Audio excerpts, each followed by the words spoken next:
But last night, big news, he slept from 10:30 p.m. until 5 a.m. without nursing. So we're going to attempt to film this while we have little ones sleeping in the back there. Remy is 10 months today. I wanted to film this yesterday and he would have been 9 months, which is like, it's so heartbreaking each milestone, each month that goes by, because I'm just like, how are we this far along? It goes so fast. So yesterday though, I wanted to get out because I think that's super important as a stay-at-home mom to not stay at home, to get out and about, for your own mental sanity and for your little one to be able to go and see the rest of the world. And we do go out a lot with his dad for, dinners or brunches, things like that. And then, there's doctor visits or little things here and there like that, running errands. But I thought about yesterday, I'm like, what would Remy want to do? What would be good for his developmental, skills and just experiencing the world? And so I was looking up different things you can do with toddlers, baby, young, super young, because there's a lot of things for kids and a lot of things for families, but this young, it's a little hard to find things. But thankfully, I did find this place. It was called like Monkey Tree House, and it's basically they have different little areas of places for children, everywhere from babies to, I don't know, maybe 10-year-olds or something would appreciate it. I think maybe that's a little too old, but definitely for the little ones. And so there's this whole little area when we walked in. She said, okay, that's the area you want to, go in for your age range. And it was just toys everywhere. Toys. It was a little overwhelming to me. And honestly, it probably was a little bit for Remy, just to have that many toys. But he enjoyed it. He had a great time. And they were closing, not too long after we got there, but that's okay, because we had plenty of time to play. I think he really enjoyed seeing other children his age. Some of them were a little older, but I think every time he sees a kid, he just lights up and is really interested in what they're doing. And one little girl, it was so cute. She was probably like 4 or 5. It looked like he was like looking at her like, oh, hey, how you doing? Because she was blonde, and he started just really paying attention to her. And it was like, oh, you're being flirty. She's a little old for you. But it was just fun. And then afterwards, he didn't want to go, of course. I was like, don't worry, we're going to go to the toy store. So I went to the toy store, but I kind of felt like it was a little bit too much. We're like, okay, you've had a lot of stimulation. We did go grab some lunch at the little Starbucks at the Barnes & Noble, and then I took him, after he'd had some food, he was kind of rejuvenated, went to the little children's part of that. And, it was a day filled with a lot of experiences for him. And what I noticed for me is it just really helped to get out, to be around, other people, to have things that distracted him and kept him busy, which right now is super helpful because, so I'm 4.5 months pregnant. I can't believe I have a baby and I'm about to have a baby again. But nursing is a difficult thing right now because I didn't know that your milk supply can dry up, apparently. And mine is, unfortunately. It doesn't happen to everybody, but it can. So, he wants to still nurse, at least comfort nurse. And it's a frustrating experience for both of us right now. So he was so distracted being out that it really helped that experience. Also, he only got like some little short cat naps on the way to the places and then on the way back. So I was like, okay, he didn't nap that much. I'm like, I wonder what that means for the night. Like, how is he gonna sleep better? Like, is he gonna sleep all night? Because he's also teething. He has his 2 top front teeth coming in, which has been fun. Sometimes he'll wake up in the middle of the night and he's just super unhappy. And we co-sleep, so it's just like I'm trying to figure out what does he need. Usually it's nursing, but right now that's a whole difficult thing. We also we went to the fair last night. They had the local county fair, so there's lots for him to look at, and I mean, it was probably just crazy overstimulation for him yesterday. But last night, big news. He slept from 10:30 p.m. until 5 a.m. without nursing, without waking up to nurse, without waking up screaming and crying.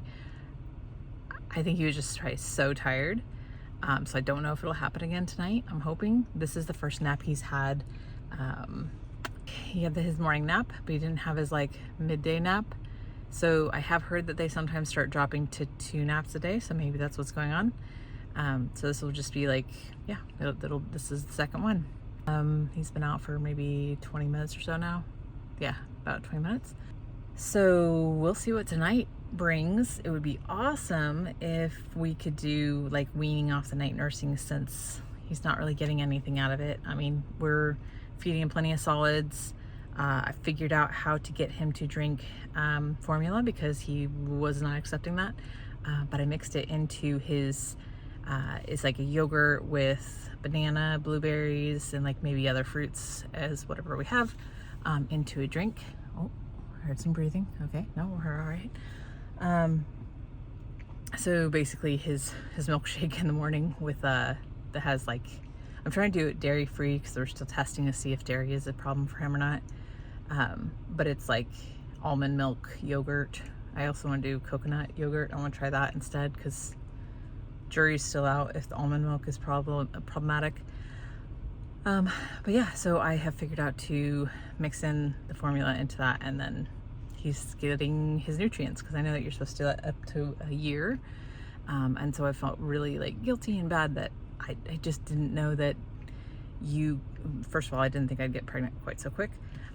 We were just kind of like open to the idea, but I thought it would take a little bit longer because it took us about 1.5 years the first time. And apparently after you have a baby, you can be very, very, very fertile. I thought I was just gonna be fertile for the first like 3 months after or so, but apparently you're still fertile like 5 or so months in. And I didn't know that it would possibly dry up my milk supply. If I had known that, I would have been way more careful and waited way longer. But I am, well, I'm 39 now. I was 38. I'm 39, so, you know, clock's ticking, trying to get in. Like, I wanted to have at least 2 kids. So we're happy about this new baby. I'm also like, oh my gosh, I'm still figuring out this first round. But here we go. We're gonna find out what 2 under 2 really is like. I've been watching those YouTube videos as well. But I have hope. I'm like, oh my gosh, if he could sleep through the night and not night nurse, that would be amazing. So we'll see if we're on to something. Also, his dad's gonna be going away for a week for a work event, and I'm thinking maybe we try the floor bed and try some different things like that while he's gone to see like how that goes. Just lots of, it's constant trying new things. I didn't realize, I didn't know anything about what I was getting into when I had him, but I didn't know that it would change so quickly. Like every month it's new things, because it's like, what is he eating? What does his nap schedule look like? His sleeping style, does it need to be dark and quiet and cold, or is he okay sleeping anywhere during anything? Because he's been that way about everything. Like he was great and fine with formula, and then he hated it. You know, it just changes. And people told me that in the beginning, that it just every month brings new things, and does. But the good thing about that is that if there's something hard you're going through right now, it might change next month. So we'll see what tonight brings. I think that's about everything. But yeah, I really want to say, if you are sitting at home staring at your 4 walls in the living room, on the couch, again, day after day, it can really get wearing on you. And I don't need to tell you that. I'm sure you know if you're experiencing that. So getting out, I went to the public library with him not that long ago as well, and that was great. I also was like, did I get a cold after that? I was okay, but I was kind of feeling it. I was like, oh man, it's probably all those little kids, their germs touching all the toys. I did sanitize afterwards, but it's all right. This is how we're gonna immunize ourselves from we'll catch whatever's out there. But it was good. He had a great time at the public library with the little the kids station. Let's see, what else are we doing? I'm trying to come up with more things that he wants to do, because before it was like, what do I want to do? Like, oh, I'll go walk around a mall, or go shopping for me because he's a baby. He doesn't care. And now I'm like, I think he cares. So I am going to look at going to the zoo when it gets a little cooler out, because it is an outdoor zoo. And then I'm looking at the museums, just like, how can I be a tourist in my own town? Like places that maybe I wouldn't normally go, but it's like, while it's super hot out, let's go somewhere that's inside. I'm probably gonna go to the Country Music Hall of Fame, because it's like, hey, we're in Nashville. I'm not a huge country music fan, but I hear that if you just like music in general, it's a great place to go, and I'm sure it'll be fun. It's like, how can you live here and not have gone to it at least once, right? But yeah, so I think wherever you live, find things to do that maybe you wouldn't normally do, just to get out. I think just being around other humans, even if you don't talk to them, just being around the energy of other humans is so important. Even me just being in my car right now, like looking at different sites, like it's such a relief. Yeah. So we made it. We did a whole video and he's still asleep. So I don't know if I want to take him for a walk or just let him keep sleeping, because he now tends to wake up whenever I get him out of the car. He used to sleep right through that. Like, changes, right? And then I'm gonna have two. I'm scared about, I'm gonna have one back there and then one back there. And then that means we can't do the thing like right now, whenever my husband and I are in the car together, one of us sits back there, usually me, to entertain him or give him little snacks and things. And now we're gonna both be in the front seat, and I don't know, we'll figure it out. It's gonna be harder, but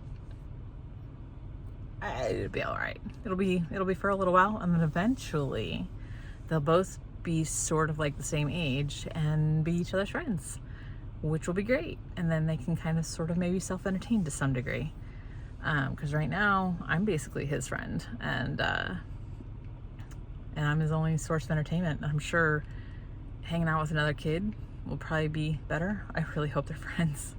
They're both gonna be boys. We found that out not that long ago.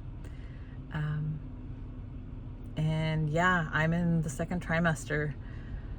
There goes the school bus. And just whenever I see school buses now, I'm like, is he gonna go to public school? Is he gonna go to private school? Am I gonna homeschool? What am I gonna do? Like, I thought I had all those things figured out forever ago, but as I get older, things change. I think I might do a version of homeschooling. We'll see. I have time to figure that out. But yeah, like, so many thoughts. So yeah, second trimester. It's getting a little harder to like get up. It's getting a little harder to get down on the ground with him. I am a little scared about third trimester. Like, I know how hard it is to bend down. I have to bend down a lot for him right now, but I will make do. It's a short time period. It goes by really fast, and other people have done it. It's been done before, so I'll figure out modifications of everything I do. I don't know. I'll put a little trampoline everywhere for him to just bounce up to me. Just kidding. But yeah, so every time I see like there's a little boy on a little bike over there, he looks like he's probably like 5. He's just hanging out, going around the lake, having a good time. It's nice when I see kids that are a little bit older, and I think how one day he and they will be like that, and there'll be a certain level of independence. So it also reminds me to be appreciative of this time period where he is so dependent, because it is very sweet, and I know it's very, very quick, and it's already so sad that like when we do the naps, he used to be able to nap on my chest so easily, and now it's like getting harder and harder. It's just, he's getting bigger and heavier, and he's not my little newborn anymore. So I guess if you have a newborn, appreciate the heck out of it. And I don't know, I guess wherever you are, whatever stage, there's good and there's hard, and it's all part of the game. And that's about all I have to say. Get outside, find something to do. Even if it seems like it might be boring, it's probably better than being in your living room. At least that's how I feel. If you have any ideas, actually, if you comment below, that would be awesome. Give us ideas of things to do that you have found fun. Because, yeah, we're all We're all just in this together, stay-at-home moms trying to figure it out and get through this phase as best we can. That's my thoughts. All right, cheers.